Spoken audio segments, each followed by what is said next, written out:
இன்றைய இதமான காலை தென்றலில் அனைத்து அன்பு உள்ளங்களுக்கும் என் இனிய காலை வணக்கம்.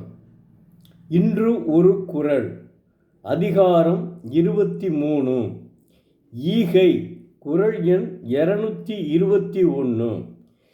ஈகை என்பது வறியவர்க்கு தர்மம் செய்தல். அதுக்குத்தான் ஈகை என்று பொருள். அதாவது அதாவது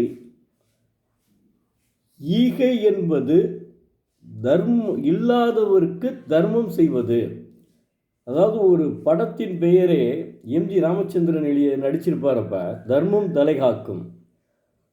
அதுபோலவே அவருடைய வாழ்க்கையிலேயே தயவுசெய்து அரசியலை நீங்கள் நினைக்காதீர்கள்.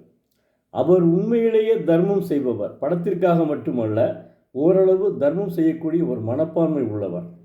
அதனால்தான் அவரை எம்.ஆர். ராதா சுட்டு கொள்ளும்போது கூட அவரை உயிர் காப்பாற்றப்பட்டது. காரணம், தர்மம் தலைகாக்கும், தக்க சமயத்தில் உயிர் காக்கும் என்றான் கவிஞர் கண்ணதாசன். அந்த கவிஞர் கண்ணதாசனின் வரிகளுக்கு இவரில் தெய்வப்புலவரின் வரிகளுக்கு ஏற்பதான் கவிஞர் கண்ணதாசனே பாடலை எழுதியிருக்கிறார். ஆனால் அவர் அறத்துப்பாலுக்கும் பொருட்பாலுக்கும் உரை எழுதவில்லை. அவர் எழுதியது காமத்துப்பாலுக்கு தான். காமத்துப்பாலுக்கு இல்லை, என்னை பொறுத்தவரை இன்பத்துப்பாலுக்கு தான் எழுதியிருக்கார். அதனால் ஈகை என்பது தர்மம் செய்தல், வறியவர்க்கு தர்மம் செய்தல். அதாவது வறியார்க்கு ஒன்று ஈவதே ஈகை, மற்றெல்லாம் குறியெதிர்ப்பை நீரது உடைத்து. தெய்வப்புலவர் திருவள்ளுவர், ஒரு பொருளும் இல்லாதார்க்கு அவர் வேண்டிய ஒன்றை கொடுப்பதே பிறர்க்கு கொடுப்பதாவது, அஃது ஒழிந்து எல்லா கொடையும் குறியெதிர்ப்பை கொடுக்கும் நீர்மையை உடைத்து என்கிறார். அதாவது ஒன்றும் இல்லாமல் துன்புறும் வறுமையார்க்கு, வறுமையுடையவர்க்கு, வறியவர்களுக்கு பொருளை கொடுத்து உதவுவதே ஈகையாகும். மற்ற எல்லாம், அதாவது ஒரு பொருளை கொடுத்துவிட்டு வேறு ஒரு பொருளை எதிர்பார்ப்பது கொடை அல்ல, அது கொடை கிடையாது. அதாவது வறியவருக்கு கொடுத்து உதவுதான் கொடையை ஒழிய, அவனிடம் ஒன்றை கொடுத்து அவனிடம் இருந்து பொருளை எதிர்பார்ப்பது கொடை அல்ல அப்படின்னு சொல்றார். அவர் என்ன அளவுக்கு அவர் சொல்லியிருக்காரு பாருங்க. சும்மா எல்லாருமே ஈதல் செய்தேன்னு சொல்லிக்கிறது நல்லதில்லை. எடுத்த உடனே திருக்குறளில் இந்த அதிகாரத்தினுடைய முதல் குறள், இதை நன்றாக கவனித்துக் கொள்ளுங்கள். ஈதல் என்றால் நீங்கள் தர்மம் தலைகாக்கணும் எம்ஜிஆர் நடித்த படத்தை நினைத்து கொள்ளுங்கள். உண்மையிலேயே வறியவருக்கு நாம் இல்லை என்று சொல்லாமல், நம்மிடம் இருக்கும் ஏதாவது ஒருத்தரை கேட்டால் உண்மையிலே கொடுப்பது நல்லது. ஆனால் இன்றைக்கு வறியவர்கள்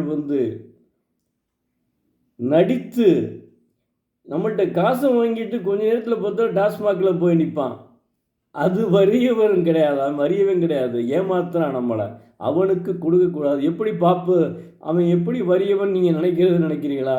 ஓரளவு பார்த்தாலே தெரிஞ்சுக்கொள்ளலாம். The face is the index of the mind. அகத்தின் அழகு முகத்தில் தெரியும் என்பது பழமொழி. The face is the index of the mind.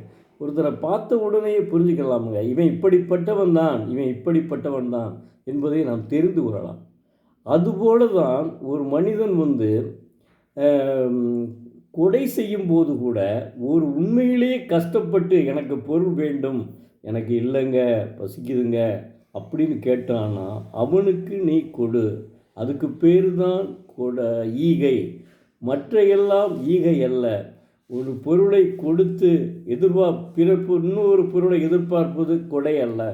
அதனால தான் எம்ஜிஆருக்கு கொடை வள்ளல்னு ஒரு பட்டமே கொடுத்துருக்காங்க. பட்டம்னா என்ன?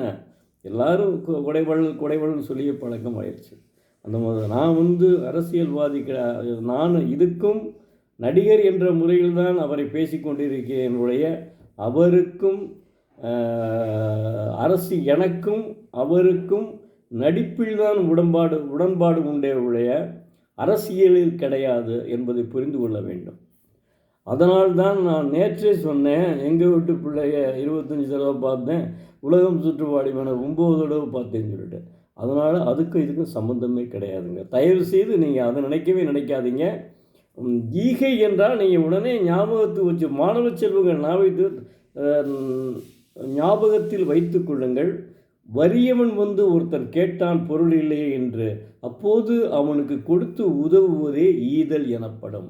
நன்றாக புரிந்து கொள்ள வேண்டும். அதுதான் ஈகை. இது ஈகையினுடைய முதல் அதிகாரம். இந்த அதிகாரத்தினுடைய முதல் குறள் ஈகை. மீண்டும் வரும், இன்னும் 10 குறள் வரும், 9 குறள் வரும். ஒவ்வொன்றையும் படிக்கையிலே பாருங்கள். நீங்கள் அவர் கடைசியிலையும் தீர்ப்பு சொல்லுவார். கடைசி குறளை பார்த்தீங்கன்னா தீர்ப்பாக இருக்கும் அது. அதனால் வறியவர்களுக்கு நீங்கள் கொடுத்து உதவுங்கள். மாணவ செல்வங்களே, இப்போ இருந்தே மாணவ கண்மணிகள் இப்போதிருந்தே இந்த பழக்கத்தை எல்லாம் தெரிந்து கொள்ளும். உங்களிடம் ஒன்றும் கொடுக்கறதுக்கு வழி இல்லை. ஏன்னா நீங்கள் வந்து தற்போது படிக்கும்போது தங்களுடைய தகப்பனாரினுடைய உதவியை நாடி இருக்கிறீர்கள். நீங்கள் படித்து முடித்து வேலைக்கு சென்றவுடன் இதையெல்லாம் பின்பற்றுங்கள்.